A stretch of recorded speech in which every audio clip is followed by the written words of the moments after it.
पड़ोसी मुल्क का पाकिस्तान के खिलाफ एक और प्रोपेगेंडा बेनकाब हो गया। कैनेडियन थिंक टैंक ने भारत के पाकिस्तान पर लगाए गए इल्जामात की नफी कर दी। कैनेडियन थिंक टैंक ने भारत को मुंह तोड़ जवाब देते हुए पाकिस्तान की तरफ से सिखों की मुआवनत का इल्जाम मुस्तरद कर दिया। कैनेडियन थिंक टैंक के सरबराह टेरी मलोस्की ने बताया कि पाकिस्तान किसी भी तरह से सिखों की तंजीम सिख फॉर जस्टिस की माली मुआवनत नहीं कर रहा और ये बात भी वाज़ेह हो चुकी है कि सिख फॉर जस्टिस की क़यादत माली मदद के लिए पाकिस्तान कभी नहीं गई। टेरी का कहना था कि ये तंजीम अपनी मदद आप के तहत रकम जमा कर रही है। ओवरसीज सिख भारत के खिलाफ सरगर्म ग्रुप्स की दिल खोल कर मदद करते हैं। याद रहे कि भारत ने इल्जाम आयद किया था कि पाकिस्तान सिखों की माली मुआवनत कर रहा है। यूरोप, कनाडा और ऑस्ट्रेलिया समेत दुनिया के मुख्तलिफ ममालिक में सिख तंजीम सिख फॉर जस्टिस ने खालिस्तान की आज़ादी के लिए कामयाब रेफरेंडम कराए, जिससे भारतीय हुकूमत परेशानी का शिकार है।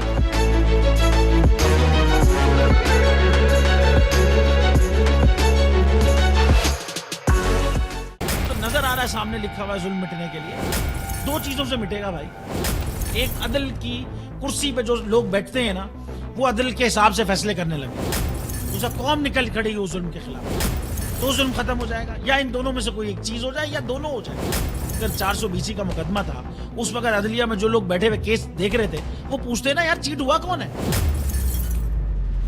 जब उनको दिखता कोई चीट नहीं हुआ, केस खत्म कर देते। तो जालिम जुल्म कर ही नहीं पाता। 9 जजेस ने नोट बिफोर किया मेरे केस को यार, 1.5 साल चला। शख्सी जमानत का केस, सेम केस इस्लामाबाद में कर दिया। एक ही इल्जाम पे 2 केस हो नहीं सकते भाई। मतलब 60 दिन का वक्त होता है। 102 दिन के बाद मैं जीत गया, केस बरी हो गया। 102 दिन के बाद अपील फाइल की, एक्सेप्ट कर ली। नहीं करते ना एक्सेप्ट, खत्म हो जाता ना जुल्म यार। भरी अदालत में मुझे बरी कर दिया, फिर पता नहीं क्या हुआ 2.5 घंटे बाद का नोट बिफोर। मैं नहीं सुनता ये केस, खड़े रहते अपने फैसले पे, मिट जाता जुल्म। अल्लाह ताला ने बिठाया इन कुर्सियों पे इनको यार, ये अल्लाह ताला की तरफ से फैसले कर रहे हैं। तो या तो ये फैसले आएंगे, जुल्म मिट जाएगा, या कौम खड़ी हो जाएगी जुल्म के खिलाफ।